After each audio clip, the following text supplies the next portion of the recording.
हे दोस्तों नमस्कार। एक बार फिर से स्वागत है आपके अपने यूट्यूब चैनल देव जी के ट्रिक्स में।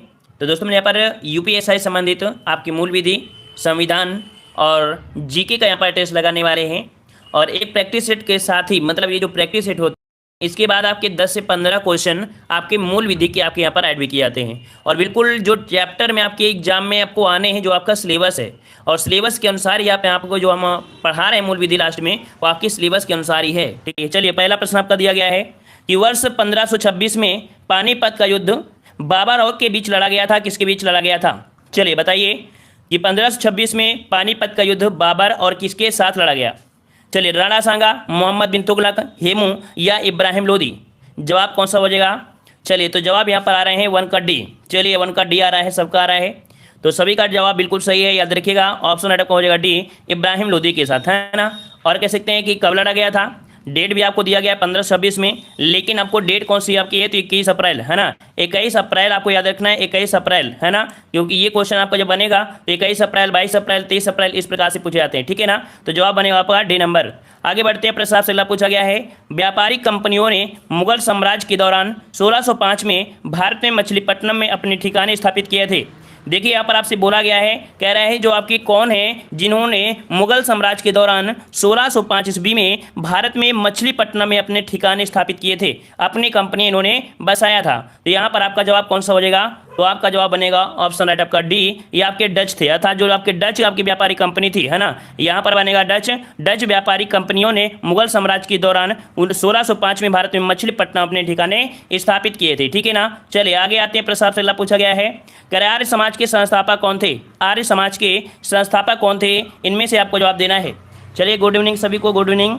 चलिए तो आर्य समाज के संस्थापक यहाँ पर कह रहे हैं ऑप्शन बी होगा। चलिए भाई यहाँ पर ऑप्शन दे रहे हैं बी नंबर। चलिए 43 को ऑप्शन बी आया है, रवि कश्यप कह रहे हैं बी नंबर। चलिए रवि कश्यप कह रहे हैं बी नंबर, तो आपका जवाब बिल्कुल हो जाएगा यहाँ पर दयानंद सरस्वती आपका जवाब हो जाएगा। ठीक है ना, और इन्होंने कह सकते हैं कब स्थापना किया था। एक क्वेश्चन आपका पूछा गया है कि दयानंद सरस्वती ने जो स्थापना किया था वो कब किया था, तो आपको सन पूछा जाता है, तो आपकी 1875 में। कब किया था? 1875 में किया था, बंबई में। ठीक है, और आगे आते हैं। प्रश्न आपसे पूछा गया है, निम्नलिखित में से किसे गांधी जी द्वारा या गांधी जी अपना राजनीतिक गुरु मानते थे? यहाँ पर आपसे पूछा गया है कि गांधी जी अपना राजनीतिक जो गुरु मानते थे वो किसे मानते थे। चलिए यहाँ पर कह रहे हैं कि 44 को ऑप्शन डी होगा। कह रहे हैं यहाँ पर गोपाल कृष्ण गोखले, तो आपका जवाब बिल्कुल सही है, गोपाल कृष्ण गोखले ही यहाँ पर आपके थे। ठीक है, गांधी जी अपना राजनीतिक गुरु किसे, तो आपके गोपाल कृष्ण गोखले बोलते थे। ऑप्शन राइट आपका हो जाए कौन सा? यहाँ पर आपका डी नंबर। आगे बढ़ते हैं, भारत का संविधान दिवस को आता है, मतलब भारत का जो संविधान है, संविधान दिवस है, वो आपका कब होता है? चलिए संविधान दिवस यहाँ पर कह रहे हैं कि जवाब आपका बनेगा ए नंबर। चलिए किसी का जवाब डी आ रहा है, किसी का ए आ रहा है। क्लियर नहीं आ रहा है भाई, एक जवाब दीजिए जल्दी से, ए लगा दें या 26 लगाइए, कौन सा आपका बनेगा? तो याद रखिए आपका संविधान बनकर तैयार कब हुआ था? संविधान बनकर तैयार कब हुआ था? संविधान बनकर तैयार हुआ था 26 नवंबर, है ना। कब बनकर तैयार हुआ था? 26 नवंबर और 1949। इसलिए याद रखिएगा, इसलिए जो आपको मनाया जाता है, कब मनाते हैं, तो आपकी 26 नवंबर को लगाइएगा। ठीक है, ऑप्शन आपका डी हो जाएगा। आगे बढ़ते हैं, प्रश्न आपसे अगला पूछा गया है, भारतीय संविधान में कितनी अनुसूचियां हैं? बताइए भाई, भारतीय संविधान में जो अनुसूचियां हैं वो आपकी कितनी हैं? चलिए यहाँ पर पहले देखो आपकी स्टार्टिंग में कितनी हुआ करती थी, 8 हुआ करती थी, लेकिन बाद में इसमें संशोधन हुआ और आपकी कितनी हो गई, तो आपकी 12, है ना। जवाब क्या बनेगा? ऑप्शन आपका यहाँ पर आ रहा है बी नंबर, तो जवाब बिल्कुल आपका सही है, 12 अनुसूचियाँ हैं, जवाब आपका हो जाएगा पर ए नंबर। ठीक है, चलिए आगे बढ़ते हैं। प्रश्न आपसे अगला पूछा गया है, जो लोग वीडियो को नहीं लाइक किए हैं वीडियो को भी लाइक कर दीजिए। जितने लोग जुड़ चुके हैं डेली वाले आप लोग हो, जो लोग यहाँ पर लाइव लेते हैं वो डेली ही वाले होते हैं, है ना। ऑफलाइन वाले बेचारे इनको पास तो ये तो कह सकते हैं वो लोग कहीं ना कहीं सिलेक्टेड होते हैं या कहीं ना कहीं उनका नेटवर्क प्रॉब्लम होता है, यही कारण वो ऑफलाइन देखते हैं। लेकिन आप लोग रेगुलर वाले जो लाइव देखते हो, तो कम से कम जब रेगुलर रहते हैं तो आप लोग लाइक बनना है, आप लोगों को लाइक बनता है, लाइक कर दिया करिए। चलिए, अन्यथा फिर लाइव वाले तो फिर अलग हो जाएंगे ना। लाइव वाले यही होगी कि लाइव वाले बच्चे फिर लाइक नहीं करते हैं, फिर केवल ऑफलाइन वाले करते हैं। जबकि प्री कौन से होते हैं, जो आपके हमेशा फ्रंट में रहते हैं, अपनी बात हमारे सामने रख पाते हैं। बेचारे वो लोग तो कभी अपनी बात भी नहीं कर पाते हैं, जो ऑफलाइन मतलब लाइव नहीं देखते हैं, वो तो अपनी बात कमेंट के माध्यम से करते हैं। हम तो आपकी बात को तुरंत आपको बता भी देते हैं। चलिए तो देखो यहाँ पर दिया, भारतीय नागरिकता किसके द्वारा, तो किसके द्वारा आपकी की गई थी? भारतीय नागरिकता किसके द्वारा दी जाती है? चलिए यहाँ पर जवाब आ रहा है, तो कह रहे हैं कि आपका जवाब भारतीय नागरिकता किसके द्वारा दी जाती है। चलिए भाई 47 का ऑप्शन दिया गया है, यहाँ पर 47 का ऑप्शन आ रहा है ए नंबर, भारत के राष्ट्रपति के द्वारा। भारत के राष्ट्रपति के द्वारा बिल्कुल सही है। यहाँ पर भारतीय नागरिकता किसी भी व्यक्ति, भारत के राष्ट्रपति द्वारा प्रदान की जाती है। इसमें भी आपके यहाँ पर कह सकते हैं संविधान में प्रावधान किया गया है, जो आपके 5 से लेके कितने आपके हैं 11, है ना, इतने तक आपके वर्णन किए गए हैं। आर्टिकल आपके 5 से लेके 11 तक आपके दिए गए हैं, ठीक है ना। एक आपका अधिनियम यह था नागरिकता अधिनियम। अगर पूछे कि नागरिकता अधिनियम आपका कब है, तो आपके 1955 नागरिकता अधिनियम। आगे आते हैं प्रस्ताव से अगला पूछा गया है, कह रहा है राष्ट्रपति किसके परामर्श में संसद के सभी सत्र आयोजित और स्थगित करते हैं। राष्ट्रपति किसके परामर्श में संसद के सभी सत्र आयोजित करते हैं और स्थगित करते हैं। मतलब किसी न किसी से परामर्श तो लेते होंगे ना, किसी न किसी से परामर्श तो लेते होंगे। ये परामर्श जो लेते हैं किससे लेते हैं, ये किससे लेते हैं, तो आपकी मंत्रिपरिषद से। याद रखिएगा किससे, तो आपकी मंत्रिपरिषद से परामर्श लेते हैं, तभी ये कर सकते हैं किसी को स्थगित करना या आयोजित करना मंत्रिपरिषद से पूछने के बाद, ठीक है ना। जवाब यहाँ पर आपका बनेगा कौन सा, 48 का डी नंबर। आगे बढ़ते हैं, प्रस्ताव से अगला पूछा गया है कि लोकसभा अध्यक्ष अपना त्यागपत्र किसे संबोधित करते हैं। लोकसभा अध्यक्ष अपना त्यागपत्र किसे संबोधित करते हैं, भारत के राष्ट्रपति, प्रधानमंत्री, लोकसभा के उपाध्यक्ष या भारत के मुख्य न्यायाधीश। तो भाई लोकसभा अध्यक्ष हैं, याद रखिए लोकसभा के जो अध्यक्ष हैं वो उपाध्यक्ष को करेंगे, मतलब जो वही आपके होंगे लोकसभा के उपाध्यक्ष। ऑप्शन आपका बी सही हो जाएगा। आगे बढ़ते हैं, प्रस्ताव से अगला है सूर्य की सबसे बाहरी परत को क्या कहते हैं। सूर्य की सबसे बाहरी परत को क्या कहते हैं। चलिए जवाब आ रहे हैं, 50 का जवाब आ रहा है। कह रहे हैं कि सूर्य की सबसे बाहरी परत जो आपकी होती है वो आपकी होती है कौन सी, 50 का डी आ रहा है, कह रहे हैं कोरोना होती है। कोरोना होती है, तो याद रखिए ऑप्शन आपका जवाब हो जाएगा कौन सा, यहाँ पर आपका कोरोना, क्योंकि पूछा गया है सूर्य की, पूछा गया है स्थल मंडल नहीं लगाना है, ठीक है। ऑप्शन आपका डी हो जाएगा। मतलब जो पहले आपकी होती है ना, कोरोना होती है, आपको दूसरी होती है, रुको सूर्य की सबसे बाहरी परत पूछा, मतलब ऊपर वाली जो परत होती है। तो यहाँ पर कह सकते हैं फोटोस्फीयर या कह सकते हैं प्रकाश मंडल। 1 मिनट रुकिए, 1 मिनट रखिए, इस प्रश्न का हो जाएगा कौन सा होगा। रुकिए, सूर्य की जो बाहरी परत होती है, इसका मतलब कह सकते हैं आपके सूर्य हो गया, और इसकी जो आपकी बाहरी परत आपकी होती है वो आपकी कौन सी होगी। तो अगर हम बोलें कि जो फोटोस्फीयर बोलते हैं उसे हम बोलते हैं प्रकाश मंडल, है ना। और फिर होती है क्रोमोस्फीयर होती है, उसे बोलते हैं वर्णमंडल। और इसके बाद जो तीसरा होता है वो आपका होता है कोरोना। मतलब प्रकाश मंडल भाग जो मनुष्य के नग्न आंखों से देखा जा सकता है, परंतु कोरोना का नहीं देख सकता है। कुल मिला के यहाँ पर देखा जाए तो आपका जवाब कौन सा हो जाएगा, इसका ऑप्शन आपका सी होगा, है ना। सी का नाम आ ही जाता है। भाई क्लियर करिए इस प्रश्न में कौन होगा। रुकिए देखिए, कंफ्यूज हो रहे हैं हम भी थोड़ा सा। जैसे मान लीजिए कोरोना काल जो ग्रहण होता है, जब ग्रहण होता है तभी आपको ये दिखाई देता है, ऐसे दिखाई नहीं देता है। तो सूर्य की सबसे बाहरी परत जो हम बोलेंगे तो प्रकाश मंडल, ये कह सकते हैं प्रकाश मंडल बोलेंगे, डी ही होगा। चलिए एक बार आप चेक कर लीजिएगा, आप और भी चेक कर लीजिएगा, क्योंकि यहाँ पर क्या है ना, थोड़ा सा हम डिस्टर्ब में चल रहे हैं इस समय। तो याद रखिए इसमें जैसे आपका सूर्य होता है ना, सूर्य में प्रकाश मंडल होता है, वह उसे हम बोलते हैं फोटोस्फीयर, है ना, बोलते हैं ना फोटोस्फीयर। तो कहने का वो आपका दिखाई देता है। चलो इसे हम बाद में बता देंगे, आपको थोड़ा सा हमें क्लियर नहीं समझ में आ रहा अभी, ठीक है। चलिए अगले प्रश्न का आते हैं। प्रस्ताव से अगला दिया गया है, दोनों गोलार्धों पर समान दिन रात कब होते हैं। चलिए यहाँ पर आपका दिया है दोनों गोलार्धों पर समान दिन और रात इन दिनों में होते हैं। मतलब आपसे पूछा गया है दोनों गोलार्ध पर जो दिन और रात समान होते हैं वो कब होते हैं। हमने आपको बताया था कि जो आपका ये ग्लोब होता है इसमें से आपके 12 घंटे के दिन और 12 घंटे की जो रात होती है वो आपकी कब होती है।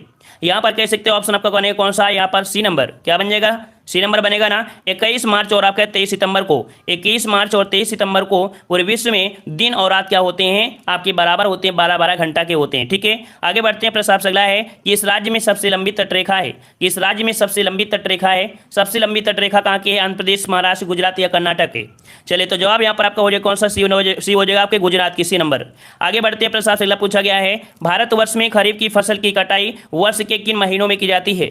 देखिए खरीफ की फसल है और खरीफ की फसल की पूछा गया कटाई, है ना, कटाई पूछा है। और कटाई कब होती है, कटाई कब होती है, तो आपके अक्टूबर नवंबर में बोलेंगे कि क्या बोलेंगे, लगभग उसी में जाएंगे, लगभग उसी की में जाएंगे, तो आपका हो जाएगा सितंबर अक्टूबर, ठीक है। जवाब आपको कौन सा हो जाएगा, सी हो जाएगा, सितंबर अक्टूबर, ठीक है। आगे बढ़ते हैं। प्रस्ताव से अगला है, भौतिक मात्रा जर्क की इकाई क्या होती है। भौतिक मात्रा जर्क की इकाई क्या होती है। चलिए यहाँ पर 54 नंबर में, तो यहाँ पर आपका 54 नंबर की अगर हम बात करें तो यहाँ पर आपका राइट आंसर है वो आपका कौन सा बनेगा। चलिए यहाँ पर आपका बी नंबर, मीटर प्रति सेकंड घन। मतलब यहाँ पर आपका जवाब हो जाएगा बी। जो जर्क की इकाई होती है वो आपकी होती है क्या होती है, मीटर प्रति सेकंड घन। मतलब यहाँ पर हम आपसे बोले कि जर्क बोलते हैं, जर्क मतलब त्वरण के परिवर्तन की दर को कहते हैं, ठीक है, त्वरण के परिवर्तन की दर को कहते हैं जर्क, ठीक है, जर्क, ठीक है ना। जो आपका होता है कौन सा होता है, मीटर प्रति सेकंड का क्यूब हो जाता है, ठीक है। चलिए आगे बढ़ते हैं। प्रस्ताव से अगला पूछा गया है, यहाँ पर क्वेश्चन नंबर आपका दिया है 57 नंबर। यहाँ पर कह रहा है कोशिकाओं के अध्ययन को क्या कहते हैं, कोशिकाओं के अध्ययन को क्या कहते हैं, साइटोलॉजी, फिजियोलॉजी या न्यूक्लियोलॉजी या सेलुलॉजी। कौन सा जवाब बनेगा, 57 नंबर का जवाब देना है। इसका 57 का जवाब कौन सा बन जाएगा।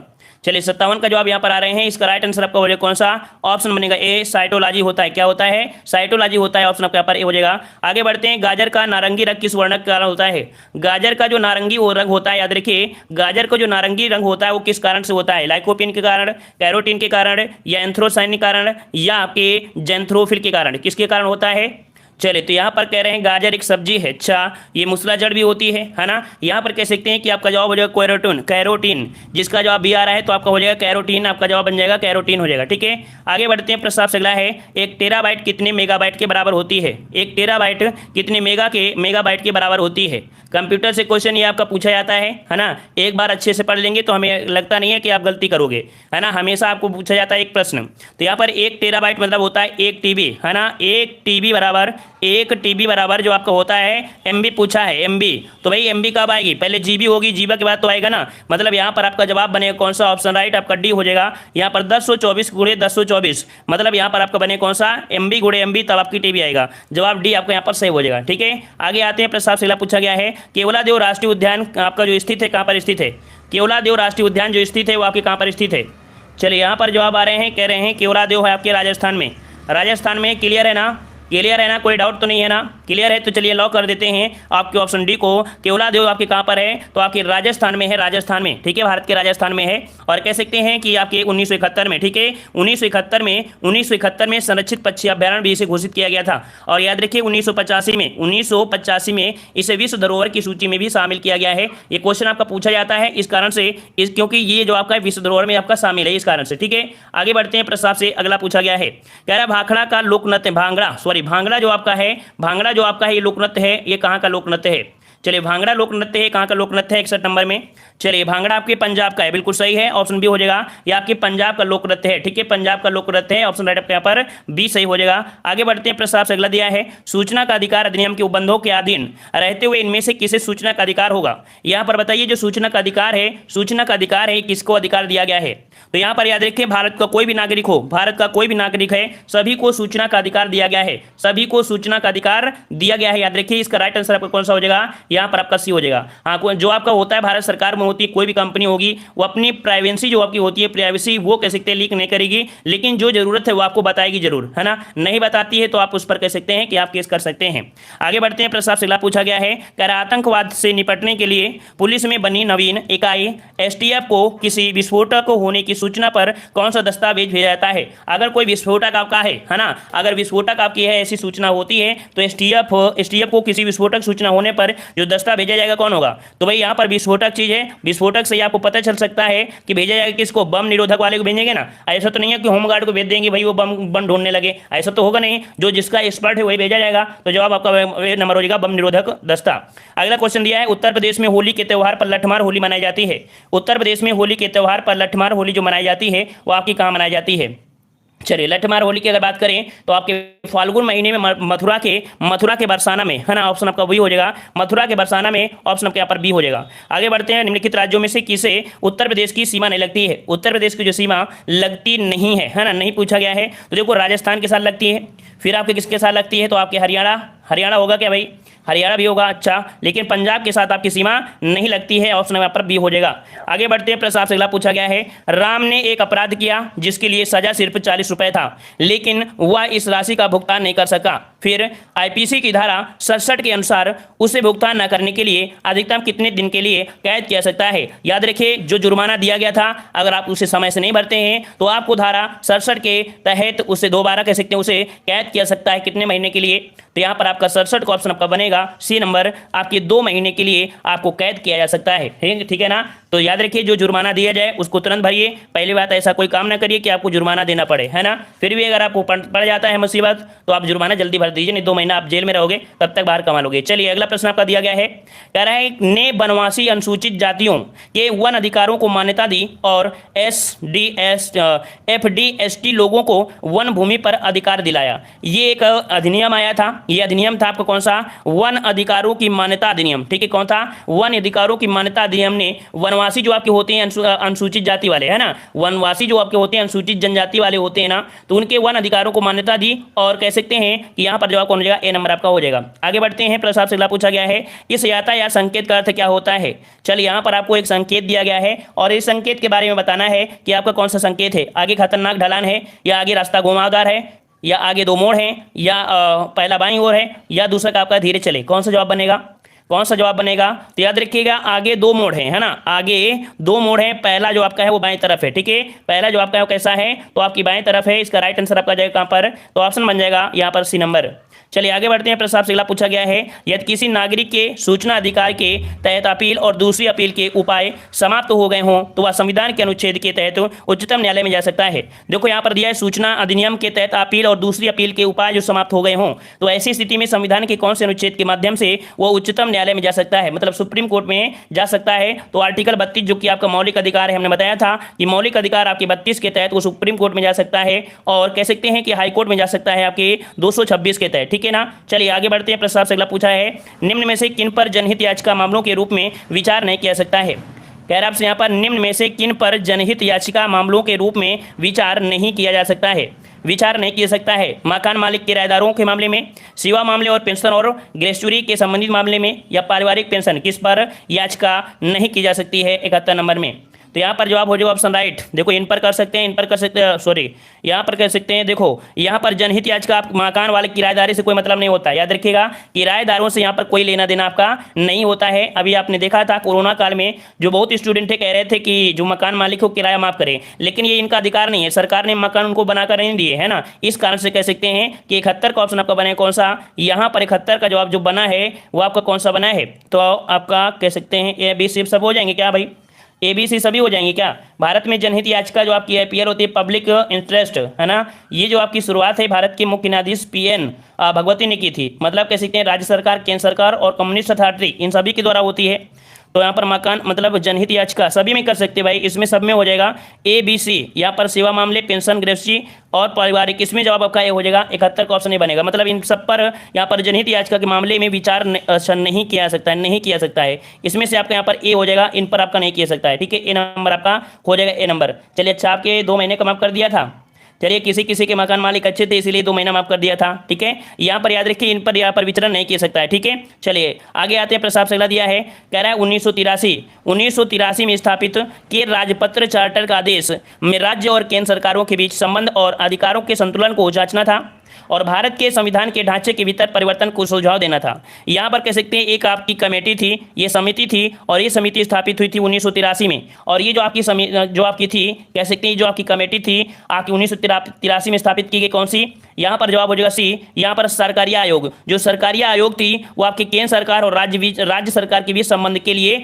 जांचने के लिए आपकी बनाई गई थी, कौन, सरकारी आयोग आपके 1983 में, ठीक है, केंद्र और राज्य के बीच संबंध को संतुलन करने के लिए, ठीक है। आगे बढ़ते हैं, प्रस्ताव से अगला पूछा गया है, कह रहा है भारतीय संविधान का अनुच्छेद 48 भारत सरकार को अधिदेश देता है, मतलब जो आपका आर्टिकल जो कौन सा है 48 है, अनुच्छेद जो आपका 48 है ये भारत सरकार को अधिदेश देता है, क्या देता है यहाँ पर कह सकते हैं ऐसी स्थिति में क्या देता है, मादक द्रव्यों के सेवन पर रोक लगाएं। अच्छा क्या ये आपको दिया गया है 48 में क्या पॉइंट दिया गया है, चलिए पर्यावरण की रक्षा और विकास करें। अच्छा फिर दिया है पिछड़े वर्गों के शैक्षिक एवं आर्थिक हितों का संवर्धन करें। फिर कह रहे आपसे यहाँ पर गाय एवं बछड़ों के वध पर रोक लगाए। तो ये देखो यहाँ पर जो जवाब है 48 में डी नंबर है। देखो काफी लोगों के डी आ गए हैं क्योंकि हमने बताया जो उन्नत किस्म के गाय हैं, बछड़े हैं, उन पर यहाँ पर रोक लगाई जाए, ठीक है। इसका जवाब जो बनेगा वो आपका बनेगा डी नंबर। इसका जवाब बनेगा 74 का कौन सा, डी नंबर आपका यहाँ पर हो जाएगा, डी नंबर, ठीक है। दुधारू जो आपके पशु होती हैं विशेष प्रकार से अच्छी नस्ल को संरक्षण दिया जाए और उनका यहाँ पर वध न किया जाए, ऐसे कदम आपको बताए गए हैं, ठीक है। आगे आते हैं, प्रस्ताव से अगला पूछा गया है, कह रहा है मोटरयान विधेयक 2019, याद रखिए मोटरयान विधेयक 2019 आपका जो पारित हुआ था उस पर कह सकते हैं देखो कई पॉइंट आपके यहाँ पर दिए गए हैं, ऐसे आपको दिए गए हैं, ठीक है ना। मोटरयान संशोधन विधेयक 2019 यह का जो हुआ है, तो देखिए यह विधेयक 31 जुलाई 2019 को राज्यसभा में पारित किया गया, ठीक है। कब किया गया, 31 जुलाई 2019 को राज्यसभा में पारित किया गया।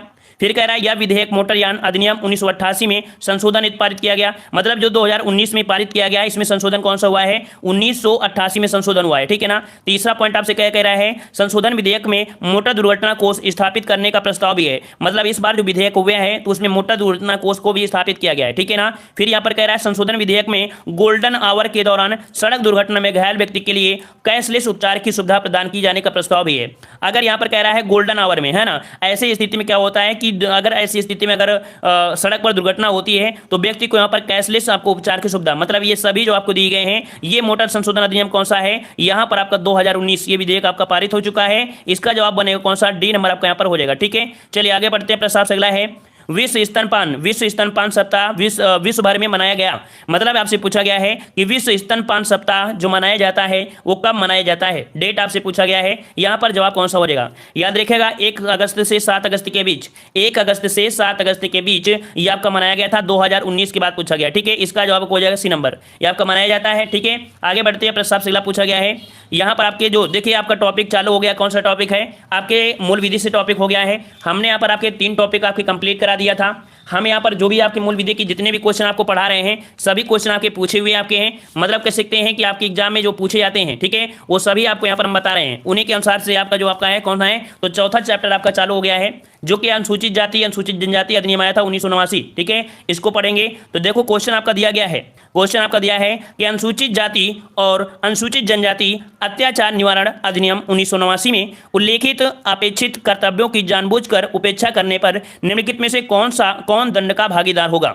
मतलब अगर आप जानबूझकर ऐसा आप काम करते हैं जो जनजाति वाले के लिए हैं, उनको उपेक्षा करते हैं, उनको अवहेलना करते हैं, तो ऐसी स्थिति में यहाँ पर दंड का जो भागीदार होगा वो कौन भागीदार हो सकता है। ऐसी स्थिति में कौन भागीदार हो सकता है यहाँ पर आपको बताना है। चलिए बताइए, ये नंबर होगा, ये कौन सा होगा, तो याद रखिएगा कोई भी लोक सेवक जो अनुसूचित जाति या अनुसूचित जनजाति का सदस्य नहीं है, ठीक है। इसका जो राइट आंसर होगा, इसका जो राइट आंसर आपका होगा कौन सा होगा, ए नंबर, कि कोई भी लोक सेवक जो अनुसूचित जाति या अनुसूचित जनजाति का सदस्य नहीं है। भाई वो जब नहीं होगा तभी तो अवहेलना करेगा ना, तो यहाँ पर जवाब कौन सा हो जाएगा आपका, ए आपका जवाब हो जाएगा, ठीक है। और कौन सा आपका है, तो अधिनियम आपका 1989 है। आगे बढ़ते हैं। प्रस्ताव से अगला पूछा गया है, कह रहा है अनुसूचित जाति या अनुसूचित जनजाति अधिनियम के अंतर्गत विशेष लोक अभियोजक की परिभाषा, मतलब विशेष लोक अभियोजक की जो परिभाषा दी गई है ये कौन सी धारा में दी गई है, ये कौन सी धारा में दी गई है, तो आपका जवाब हो जाएगा 2 का ऑप्शन राइट आपका बनेगा सी। आपके 2 के अंगा में जो अनुसूचित जाति है अनुसूचित जनजाति है उनके विशेष लोक अभियोजन के बारे में परिभाषा दी गई है 2 के अंगा में। ऑप्शन राइट आपका यहाँ पर डी हो जाएगा, ऑप्शन आपका यहाँ पर सी हो जाएगा। आगे बढ़ते हैं। प्रस्ताव से अगला पूछा गया है, कह रहे हैं अनुसूचित जाति अनुसूचित जनजाति अधिनियम के अंतर्गत विशेष लोक अभियोजन की परिभाषा। देखिए विशेष लोक अभियोजन की परिभाषा, विशेष लोक अभियोजन की परिभाषा जो आपकी है क्वेश्चन बार वही आपका है ना, वही क्वेश्चन आपका 2 का अंगा हो जाएगा, कोई दिक्कत नहीं है, क्वेश्चन 2 बार आपका ले लिया था। आगे बढ़ते हैं। प्रस्ताव से अगला पूछा गया है कि अनुसूचित जाति या जनजाति अधिनियम 1989 के अंतर्गत अनुसूचित जाति जनजाति क्षेत्र में अपराध की संभावना, अगर याद रखिएगा कि कोई भी अनुसूचित जाति है या जनजाति है, अगर अपराध की संभावना अगर होती है तो अपराध की संभावना जो हो रही है, अपराध की संभावना करने वाले व्यक्ति को हटने का आदेश दिया जाता है। तो अपराध की संभावना वाले व्यक्ति को हटने का आदेश दिया जाता है, किसके द्वारा दिया जाता है, किसके द्वारा दिया जाता है, याद रखिएगा। मान लीजिए अगर आपको पता है कि नहीं इसके माध्यम से अपराध हो सकता है, या अनुसूचित जाति अनुसूचित जनजाति को इसके माध्यम से खतरा हो सकता है, या किसी न किसी प्रकार का अपराध हो सकता है, इसके लिए यहाँ पर कह सकते हैं कि जो आदेश दिया जाता है वो किसके द्वारा होगा, ये आपका आदेश होगा किसके न्यायालय के द्वारा, तो ये होगा आपके यहाँ पर विशेष न्यायालय के द्वारा, ठीक है। किसके द्वारा, तो आपका 6 का ऑप्शन आपका बनेगा डी नंबर, विशेष न्यायालय के द्वारा ये आपका प्रावधान किया गया, ठीक है ना। इसका जवाब बनेगा कौन सा, ऑप्शन नंबर आपका डी सही हो जाएगा, ठीक है। डी नंबर आपका यहाँ पर सही हो जाएगा, ठीक है। अच्छा, विशेष न्यायालय नियुक्त करेगा, मतलब यहाँ पर कह सकते हैं, देखो ऑप्शन आपके 2 दिए गए हैं, पुलिस अधीक्षक दिया है, क्या दिया है, पुलिस अधीक्षक दिया है, ठीक है ना, और ये दिया है। तो विशेष अदालत क्या करेगी, विशेष अदालत क्या करेगी कि पुलिस अभिरक्षा, मतलब कह सकते हैं कि पुलिस बल उसकी रक्षा करेगी। इसका जवाब यहाँ पर डी हो जाएगा। और भी इससे क्वेश्चन होंगे, आपको समझ में आ जाएगा कैसे कैसे क्वेश्चन आपके हैं। कह रहे हैं अनुसूचित जाति या जनजाति अधिनियम की धारा 10, देखिए कौन सी आपकी है, धारा 10 के तहत अनुसूचित जाति या जनजाति क्षेत्र से हटने के आदेश का अनुपालन न करने या उस क्षेत्र से हटने में असफल रहने पर विशेष न्यायालय द्वारा दंड दिया जा सकता है। तो देखो जो अभी हम आपको क्वेश्चन दे रहे थे, अभी हम आपको क्वेश्चन जो बता रहे थे कि विशेष न्यायालय के द्वारा ही होता है कि नहीं होता है, विशेष न्यायालय के द्वारा होता है ना, तो आपको देखो विशेष न्यायालय आ गया। तो यहाँ पर कह सकते हैं अगर वो नहीं हट रहा है, ऐसी स्थिति में उसको जो दंड मिलेगा वो कितने वर्ष का मिल सकता है, ऐसी स्थिति में जो उसे दंड मिलेगा वो आपका कौन सा हो जाएगा, 3, 4, 5 में नहीं पढ़ाए हैं सर। मतलब रानी कुमार जी क्या कहना चाह रहे हैं, 3, 4, 5 में 3, 4 क्वेश्चन इसलिए नहीं कराएं क्योंकि जरूरी नहीं थे। जो जरूरी क्वेश्चन आपके हैं, हमें ऐसा लगता है क्वेश्चन पूछे गए उनको करा रहे हैं। सभी क्वेश्चन कराएंगे तो आप कंफ्यूज भी हो जाओगे, ठीक है। तो यहाँ पर याद रखिएगा, अगर वो ऐसे पालन नहीं करता है, उसका मतलब असफल रहते हैं, तो ऐसी स्थिति में आपका जो जवाब हो जाएगा कितने वर्ष का हो जाएगा, 7 नंबर का आपका जवाब बनेगा। आपका यहाँ पर आपका 1 वर्ष का कारावास और जुर्माना हो सकता है। फिर से पढ़ लीजिए क्योंकि बीच में आपको देखो डिस्टर्ब कर दिया, बोल दिया। देखिए, जनजातीय क्षेत्र से हटने का आदेश देने पर अगर वो उनके अनुपालन मतलब उनका अनुपालन नहीं करता है या उनके आदेश को नहीं मानता है, तो ऐसी स्थिति में न्यायालय के द्वारा, कौन से न्यायालय, विशेष न्यायालय के द्वारा 1 वर्ष का कारावास और आपका जुर्माना हो सकता है, ठीक है। चलिए आगे बढ़ते हैं। प्रश्न आपसे अगला पूछा गया है, यहाँ पर आपसे कह रहा है कि अनुसूचित जाति या अनुसूचित जनजाति अधिनियम 1989 के अंतर्गत नियम बनाने की जो शक्ति है वो किसके पास है। देखिए 1989 के तहत जो आपका नियम बनाने की जो शक्तियां हैं वो आपकी किसके पास हैं, ये शक्तियां जो आपकी हैं वो किसके पास हैं, यहाँ पर बताना है। तो याद रखिए आपके केंद्र सरकार के पास है। किसके पास है, तो अनुसूचित जाति अनुसूचित जनजाति अधिनियम 1989 के अंतर्गत जो नियम बनाने की शक्ति दी गई है वो आपकी केंद्र सरकार को दी गई है। इसका राइट आंसर आपका जाएगा कौन सा, ए नंबर आपका हो जाएगा, ठीक है ना। और आपकी कह सकते हैं जो एक धारा है, धारा आपकी 23, ठीक है, धारा 23 के अकॉर्डिंग आपको बोला गया है। आगे आते हैं, प्रश्न आपसे अगला पूछा गया है, यहाँ पर आपसे कह रहा है कि एसटी और जो आपका देखो एसएसटी जो आपकी है, एसटी एक्ट जो आपका है 1979 में कुल कितनी धाराएं हैं। देखो वही जो आपका अधिनियम है ना, वही अनुसूचित जाति और जनजाति वाला जो आपका 1979 में पूछा कितनी धाराएं हैं, कितनी धाराएं हैं यहाँ पर पूछा गया है। तो आपका जवाब कौन सा बनेगा, यहाँ पर 17 का ऑप्शन राइट आपका बनेगा, कौन सा 17 का ऑप्शन आपका जाएगा। यहाँ पर आपका 23, अभी आपने बताया था कितनी आपकी हैं, तो आपकी 23 धारा, आपकी कुल कितनी धाराएं हैं, तो आपकी 23 धाराएं हैं। आगे बढ़ते हैं, प्रश्न आपसे अगला पूछा गया है, कह रहा है एसटी एक्ट, अच्छा फिर से क्वेश्चन वही ले लिया गया, तो आपका क्वेश्चन वही, तो आपका जवाब क्या हो जाएगा, 23 हो जाएगा। 1979 में कुल कितनी धाराएं, तो आपकी 23 हो जाएंगी। आगे बढ़ते हैं, प्रश्न आपसे अगला पूछा गया है, यहाँ पर आपसे कह रहा है कि अनुसूचित जाति या अनुसूचित जनजाति अधिनियम 1979 के संदर्भ में अनुसूचित जातियों या जनजातियों का वही अर्थ जो भारतीय संविधान में है। मतलब कह सकते हैं कि जो संविधान में बोला गया है, संविधान में जो बोला गया है अनुसूचित जाति और अनुसूचित जनजाति के बारे में, वो संविधान में कहाँ है, वही चीज जो संविधान में है वो किस अनुच्छेद में वर्णित किया गया है। ये जो बोला गया है किस अनुच्छेद में वर्णित किया गया है, तो ये है अनुच्छेद 266 के खंड 24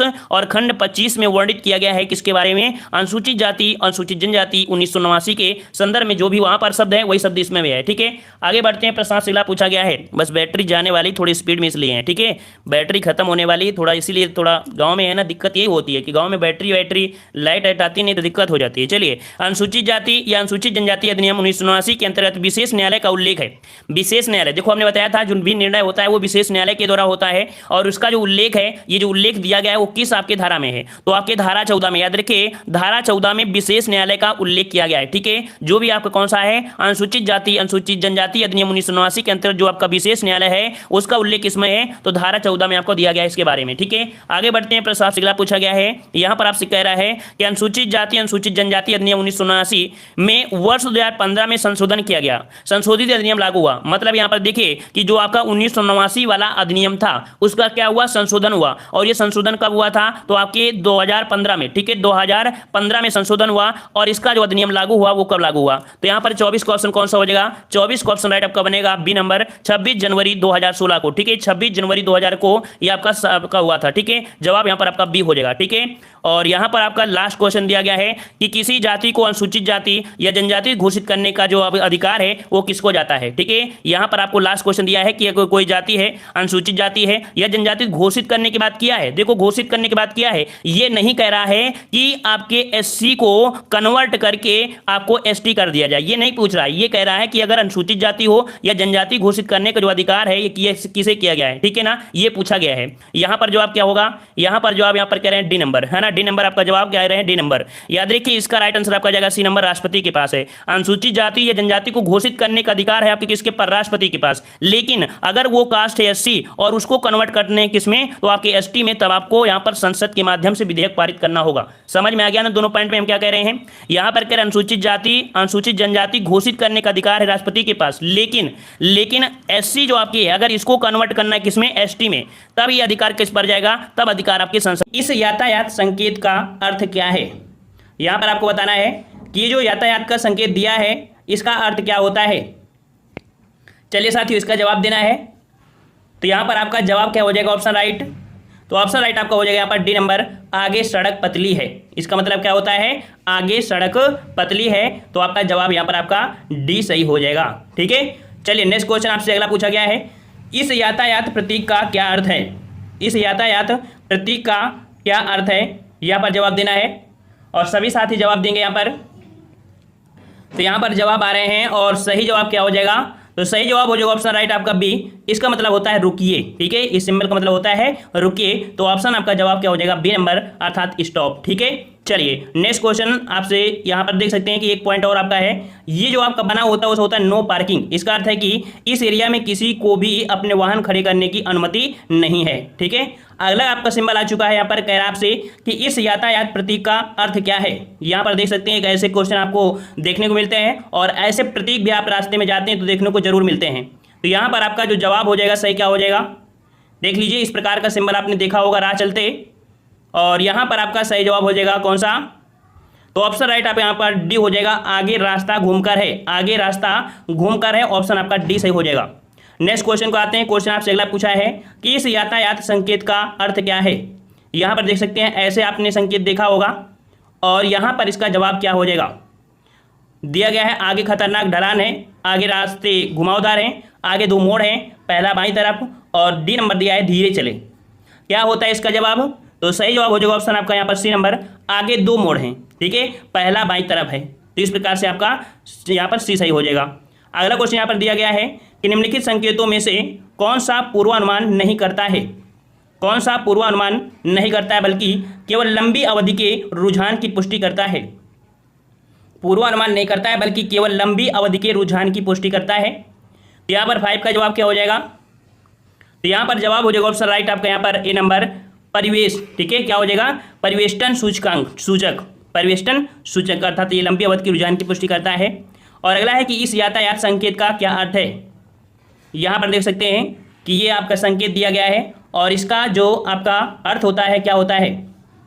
तो यहाँ पर देख सकते हैं सड़क नीचे जाती है, आगे सपाट रास्ता है, आगे अवरोध है, या आगे सकरा पुल है। सही जवाब हो जाएगा ऑप्शन राइट आपका यहाँ पर देख सकते हैं कि ऑप्शन में यहाँ पर इस चित्र का तात्पर्य होता है आगे खतरनाक गहराई है, ठीक है। यहाँ पर ऑप्शन आपका कह सकते हैं नहीं दी गई है, लेकिन यहाँ पर आपका क्या हो जाएगा, यहाँ पर गहराई से संबंधित होता है इस प्रकार का कि आगे क्या है, खतरनाक गहराई है, ठीक है। चलिए अगला है कि इस यातायात प्रतीक का अर्थ बताइए। यहाँ पर देख सकते हैं इसका प्रतीक आपसे पूछा है कि अगर आपका ऐसे सिंबल कोई बना हो, रास्ता बंद है, आगे रास्ता नहीं है, टी जंक्शन, या आगे संकेतक है। सही जवाब हो जाएगा ऑप्शन राइट आपका सी, ये टी जंक्शन है, ठीक है। ये आपका टी जंक्शन है, अर्थात जहां पर टी आकार की सड़कें आकर मिलती हैं तो टी जंक्शन उन्हें कहा जाता है, ठीक है। इधर से भी जाए और उधर से 3 राहों वाला हो। और अगला क्वेश्चन है कि इस ट्रैफिक प्रतीक का क्या नाम है। इस ट्रैफिक प्रतीक का क्या नाम है यहाँ पर। तो यहाँ पर देख सकते हैं कि आपके प्रतीक और ऑप्शन आपके ये दिए गए हैं कि आगे आसमान सड़क है, अग्रेसित स्तर को आगे बढ़ाया गया, अजीब स्तर आगे बढ़ रहा है, खराब सड़क आगे है। जवाब हो जाएगा यहाँ पर ये मानव रहित रेलवे क्रॉसिंग प्रदर्शित करती है, ठीक है। मानव रहित रेलवे क्रॉसिंग आपकी है, इनमें से कोई ऑप्शन आपके यहाँ पर नहीं है, ठीक है। तो यहाँ पर आप कह सकते हैं क्या हो जाएगा, मानव रहित रेलवे क्रॉसिंग आपकी है। नेक्स्ट क्वेश्चन का आते हैं। क्वेश्चन आपसे अगला पूछा गया यहाँ पर कि इस यातायात संकेत का अर्थ क्या है। चलिए यहाँ पर देख सकते हैं ये आपका दिया गया है कि आगे कई मोड़ हैं, ओवरटेक करना मना है, आगे रास्ता फिसलनदार है, या आगे तीव्र गति वाहन है। क्या हो जाएगा, तो जवाब हो जाएगा ऑप्शन सी, आगे रास्ता फिसलनदार है, ठीक है, आगे रास्ता फिसलनदार है। और यहाँ पर देखो नो ओवरटेकिंग, मतलब इस प्रकार से आपका सिंबल बना होता है, इसका मतलब होता है कि आप किसी वाहन के आगे निकलने की कोशिश ना करें, ठीक है, ये सिंबल आपका बना होता है। अगला क्वेश्चन यहाँ पर दिया गया है कि इस यातायात प्रतीक का क्या मतलब है। यहाँ पर देख सकते हैं कि इस प्रकार से अगर कहीं पर बना हुआ है कि आगे कंपन पट्टी है, आगे ऊबड़ खाबड़ रास्ता है, आगे 2 गति अवरोध हैं और आगे पहाड़ी रास्ता है, क्या बताएंगे इसको। और जवाब इसका क्या बनेगा आपका, तो यहाँ पर जवाब याद रखिएगा ऑप्शन राइट आपका यहाँ पर हो जाएगा बी नंबर, आगे ऊबड़ खाबड़ रास्ता है, ठीक है। और अगले क्वेश्चन को आप आते हैं, कह रहा है आपसे कि इस यातायात चिन्ह का क्या अर्थ है। इसका बताना है कि इसका आपका जवाब क्या हो जाएगा। इस तरह से कोई अगर आप सिंबल बना है और तो जवाब क्या होगा, आगे जाने दें, आगे वाहन पार्क किए हुए हैं, आगे खतरा है, आगे कोई प्रवेश नहीं है। तो जवाब यहाँ पर आपका हो जाएगा ये नंबर, आगे जाने दें, ठीक है, आगे जाने दें, ये आपका होता है। सब क्वेश्चन आपके पूछे गए हैं। और अगला क्वेश्चन है कि इस यातायात चिन्ह का क्या तात्पर्य है। अगर इस प्रकार से कोई चिन्ह बना है तो इसे क्या कहेंगे। आगे चौराहा है, आगे अस्पताल है, आगे दवाखाना है, दुर्घटना प्रवण क्षेत्र है, क्या होगा आपका। तो सही जवाब यहाँ पर आपका हो जाएगा आपका यहाँ पर ये नंबर, आगे चौराहा है, ठीक है, आगे चौराहा है। अगला क्वेश्चन है, इस यातायात प्रतीक से क्या अभिप्राय है। यहाँ पर देख सकते हैं इस प्रकार से आपका बना होता है आपका सिंबल। तो इसका अर्थ क्या बनता है, तो इसका अर्थ आपका हो जाएगा यहाँ पर डी नंबर तिराहा। ठीक है, तिराहा आपका इस प्रकार से होता है। और अगला है कि इस यातायात संकेत का अर्थ क्या होता है। इस यातायात संकेत का अर्थ क्या हो जाएगा, तो यहाँ पर देख सकते हैं कि बस निषिद्ध, आगे बस डिपो, बस स्टॉप, बस आ सकती है, बस पार्क करना मना है। तो मना तो नहीं होगा, यहाँ पर देख सकते हैं आपका बी नंबर, आगे बस डिपो या कह सकते हैं बस स्टॉप है। ठीक है, चलिए यहाँ पर देखो, यहाँ पर ये जो चीज दिया है कि यातायात चिन्ह का अर्थ होता है कि बस निषिद्ध अर्थात बस का आना जाना मना है, इस प्रकार से बना होता है।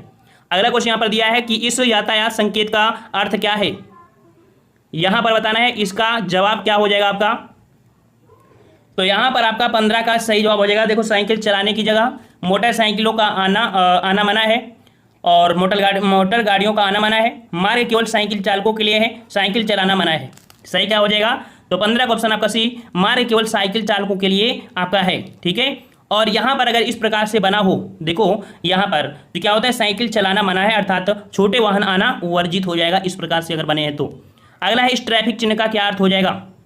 चलिए, ये आपका ट्रैफिक आ गया है और यहाँ पर देख सकते हैं इस ट्रैफिक में आपका दिया है कि आगे फर्नीचर की दुकानें हैं, अस्पताल है, विश्राम स्थान है या आवासीय क्षेत्र है। ऐसे अगर आपने देखा हो तो ये आपका होता है क्या, विश्राम स्थान। ठीक है, क्या बना होता है, ये विश्राम स्थान होता है। अगला क्वेश्चन यहाँ पर दिया गया है कि इस यातायात संकेत का क्या अर्थ है। इस प्रकार से आपने बहुत देखा होगा।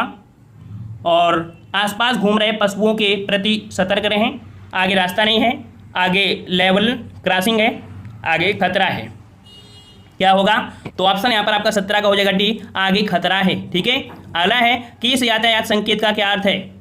इस यातायात संकेत का क्या अर्थ है यहाँ पर, तो देख सकते हैं कि केवल गाड़ियाँ और मोटरसाइकिल आ सकती हैं, आगे गाड़ियाँ तेजी से चल रही हैं, गाड़ियों की आवाजाही से सावधान रहें, मोटर गाड़ी आना मना है।